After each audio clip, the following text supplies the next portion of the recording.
Red pizza sauce is often, but not always, two things, thicker. Thinner sauce will tend to run in the oven and also steam the pizza crust as it cooks, if loaded with toppings, otherwise thin is fine. Depending on the crust, the heat of the oven, the toppings above sauce, and how watery it is, this may not be needed. If you've just got some crushed tomatoes and a few bits of cheese in a super hot oven, the sauce should be fine without reducing beforehand. If you've loaded up a bucket of sauce and a pound of cheese, pre-cook and reduce the sauce. It's often simpler. Many pasta dishes like spaghetti highlight the sauce, and hours of simmering happen for the sauce to bring it to perfection. They're all about the sauce. Pizza is really about the crust and what highlights it. Many of the best pizzas are simply topped. Crushed San Marzano tomatoes, sometimes reduced with a hint of salt, is often all I do, and Frankie, it's enough. I'm not talking about the jarred varieties here, but what you might cook at home.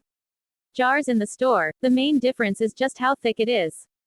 When you ask about pizza sauce, I'll have to assume you mean the tomato-based sauce that became the norm for just about all pizzas in North America since about 1955, when we crawled out of our meat and potato caves and started to try new things. Thank you, Ed. And JC. The reality is that there really isn't a pizza sauce. There is pizza and whatever the toppings are of your choice. Example, basil pesto, bechamel, tapenade, olive oil, heavy cream and tomato sauce used for bases, to name only a few. However, for the tomato-based pizza lovers out there, here's a FYI. Restaurants don't have a pizza sauce and a pasta sauce, they have a single tomato sauce used like you would use a stock, as a base to build from for other items. What is the norm for most restaurants is a traditional house-made tomato sauce. Tinned plum tomatoes. Tinned are actually better than fresh. Onion, garlic, oregano, basil, sugar and whatever secret item the chef uses, cooked for anywhere from 30 minutes to 4 hours until the desired consistency is found.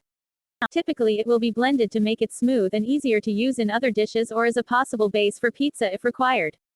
The pizza dude down the street is probably using canned ragu or Hunt's tomato sauce for everything he makes.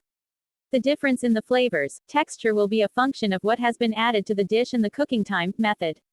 You'll see reduction in the sauce of a pan-made pasta sauce and evaporation, caramelization happen with the sauce on a pizza.